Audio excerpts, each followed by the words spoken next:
Good evening. 5:25 PM, me and the boss, as the boss. I always like to see you in the videos now, boss. We're at a place called Richmond Bridge. The oldest bridge in Australia.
Now I've decided to come down to this bridge because my prediction is that there's not going to be much of a sunset. So the idea was to find something that I can fill the frame up and not rely on the sky. And it's a pretty cool bridge. And if we're really lucky, maybe we will get some. Maybe we'll get some colour. I don't know. Let's have a bit of a look around and find a good spot. So I got myself a composition, got myself all set up, and I'm just trialling a long exposure with the big stopper on to see if I can get some of the cloud movement. See what happens. I'm at f10 in the bulb setting there. Got that big stopper on there. You'll see something that happens with the Fuji that's cool is it has its own built-in timer when you're in a bulb setting, so you don't need to time it. I've got the 10 to 24mm lens on the XT1. Come and have a look. So I've got the 10 to 24mm lens. I've taken all my filters off because it's quite hard down here. As I said at the beginning, I've come down here because the sky's got no colour in it. So instead of worrying about trying to fill the frame with sky, I was filling it up with the bridge, with composition. So you can see there's, it's more of the image than anything else. It's a pretty marvellous old bridge, some great detail. I think I'll do a couple of bracketed shots as well. So with a bracketed shot, particularly on the Fuji, it's really simple, right? And when you're doing HDR, what you want to do is you want to try and get a -2 exposure, a 0 exposure, and then a +2, and then you can blend all three together. So I'm going to start with the -2, and the reason I do that is it will remind me that I've done that. So we'll do that. There's a -2. I'm going to do a 0. Same thing, and I'll do a +2, and that'll be a longer exposure because it needs to let more light in. Let's go, we're going to go and try some other compositions.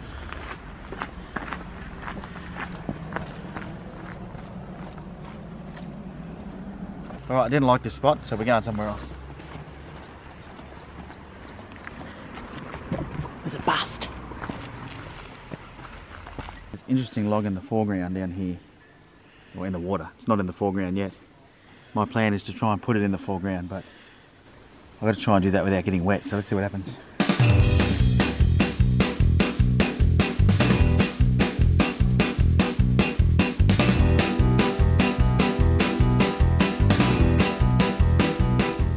Oh, look at that.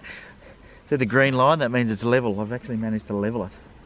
So we're at f10, aperture priority, and I really like the reflections in that. So I've got this log here in the foreground, and then I've got the reflections of the bridge in the water because the water is really nice and still, and that's actually going to be a good photo. Pretty happy with that. And sometimes it's about taking these risks. Popping that in there is a bit harder. I don't want to get my feet wet, but certainly can put the tripod down there and get a totally different angle. camera retrieval. I got it back. It's always a worry when you pull stunts like that, isn't it? Alright, let's go to another spot. I hardly ever move around when I come out and shoot. I find one composition and stick with it, but because there's not much colour in the sky, it's funny, you know, the clouds are starting to break up. But this time I'm going to move around and try a few different things. With something like this, I don't mind doing it because there are a lot of angles you can get shots from. So let's go.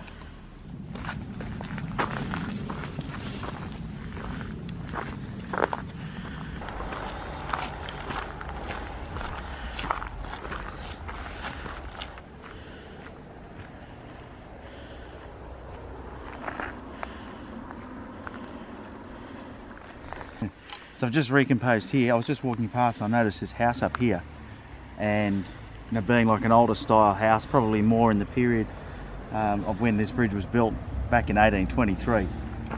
Try and get the shot with it all in. Just once again, I better just check that focus. So I just go into autofocus. I'd half depress the shutter button, let the camera focus, go back to manual. That way I know it won't move. It also takes your image quicker if it's in manual because it doesn't have to think about focus. Right, let's move.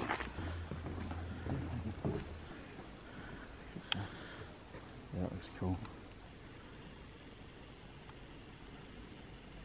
Alright, so it's at f10, it's now saying 1.5 seconds, so that's good. Now trick, sometimes is to get down lower too to get more reflections in, but that's actually working really, really well because it's at eye level. So that's really nice too. Once again, by getting down lower, you just get different reflections. So this is a bit like speed dating, but speed compositions today. Like I said, I hardly ever move compositions, but today I think we've done about 5, maybe 6 so far. That's kind of cool, that one. I like that one. I think that's my favourite so far. So I've decided to give the sky a bit more drama. And so what I need is a filter. And I reckon I can get away with a 0.9, which is a 3-stop ND soft grad. So that is that one there, 0.9.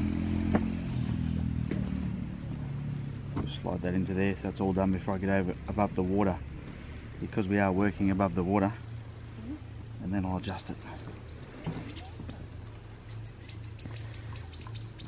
What that has done is that it's darkened the sky up, and you can now really see the drama in the clouds.